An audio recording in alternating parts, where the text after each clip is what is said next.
Дэлхийн санхүүгийн түүх.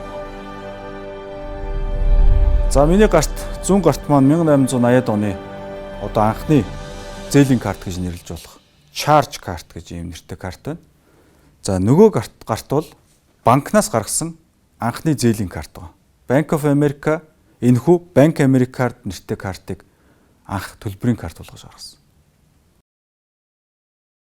Анхны зээлийн карт.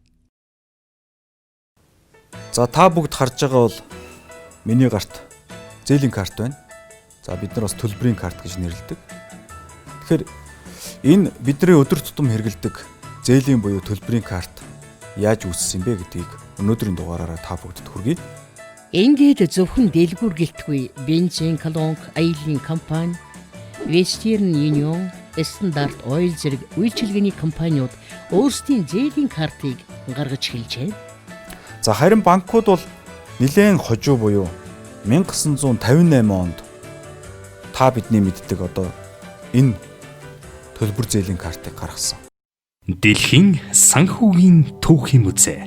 Хүн төрөлхтний санхүүгийн 5,000 жилийн түүхийг өгүүлэх 1000 гаруй их хөлбөр бүхий түүхийн хосгоо үзмрүүд Дэлхийн санхүүгийн музейд төлөөлөгдөж байна. Одоогоор Дэлхийн санхүүгийн түүхийг бүхэлд нь харуулсан музей дэлхийд өөр байхгүй бөгөөд зөвхөн Улаанбаатар хотод оршин байгаа нь та бидний бахархал юм. Олон нийтийн санхүүгийн боловсролыг дээшлүүлэх зорилгын дор эдийн засагч Улсын баярын ган зориг 2017 онд Дэлхийн санхүүгийн түүхийн музейг санаачлан үүсгэн байгуулсан. Олон улсын музейн стандартын дагуу 2019 оны 10 дугаар сард шинжилэн байгуулж олон нийтэд үйлчилж эхэлсэн. Одоогийн байдлаар 1500 гаруй хүн музейг үзсэн бөгөөд хувь хүмүүс албан байгууллага олон нийтийн зочлох дуртай музей болоод байна.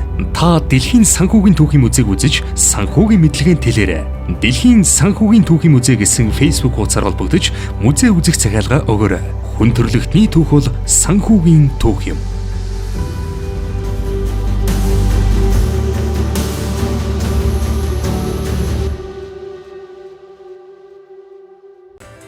Өнөөдөр дэлхийн хамгийн том банкуудын нэг болох Bank of America, Bank America нэртэй өөрийн төлбөрийн картыг гаргаснаар ATM машин, POS машинд соронзон туудсаа уншуулж бэлэн мөнгө авдаг, төлбөр тооцоог секундын дотор гүйцэтгэдэг энэхүү төлбөрийн систем мэндэлсэн түүхтэй.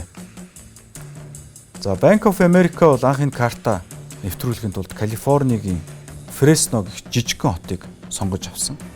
60,000 хэрэглэгчид нь шуудангаар энэхүү төлбөрийн картыг хөрвүүлснээр Фресно хотоос эхэлж төлбөр тооцооны шинэ хувьсгал эхэлсэн гэж хэлж болно. Банкнд дэлгүүрүүд, худалдааны байгууллагууд, хүмүүс бүгд данстай байсан учраас банкнаас гаргасан карт нь төлбөр тооцоонд оролцогч бүх талыг холбож чадаж байлаа. Ингэж худалдааны сүлжээ болгоны картыг тус тусад нь авч явж төлбөр тооцоо хийх төвөгтэй үйл ажиллагаа түүх болон үлдэжээ.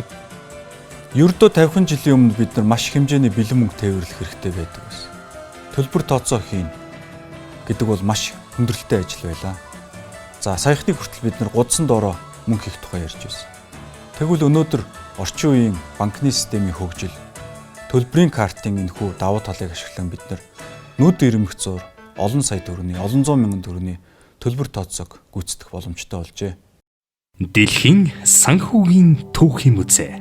Хүн төрөлхтний санхүүгийн 5,000 жилийн түүхийг өгүүлэх 1000 гаруй их хөлбөр бүхий түүхийн хосгоо үзмрүүд Дэлхийн санхүүгийн музейд төлөөлөгдөж байна. Одоогоор Дэлхийн санхүүгийн түүхийг бүхэлд нь харуулсан музей дэлхийд өөр байхгүй бөгөөд зөвхөн Улаанбаатар хотод оршин байгаа нь та бидний бахархал юм. Олон нийтийн санхүүгийн боловсролыг дээшлүүлэх зорилгын дор эдийн засагч Улсын баярын ган зориг 2017 онд Дэлхийн санхүүгийн түүхийн музейг санаачлан үүсгэн байгуулсан. Олон улсын музейн стандартын дагуу 2019 оны 10 дугаар сард шинжилэн байгуулж олон нийтэд үйлчилж эхэлсэн. Одоогийн байдлаар 1500 гаруй хүн музейг үзсэн бөгөөд хувь хүмүүс албан байгууллага олон нийтийн зочлох дуртай музей болоод байна. Та Дэлхийн санхүүгийн түүхийн музейг үзэж санхүүгийн мэдлэгийн тэлээрээ Дэлхийн санхүүгийн түүхийн музей гэсэн Facebook хуудасаар холбогдож музей үзэх захиалга өгөөрэй. Хүн төрөлхтний түүх бол санхүүгийн түүх юм.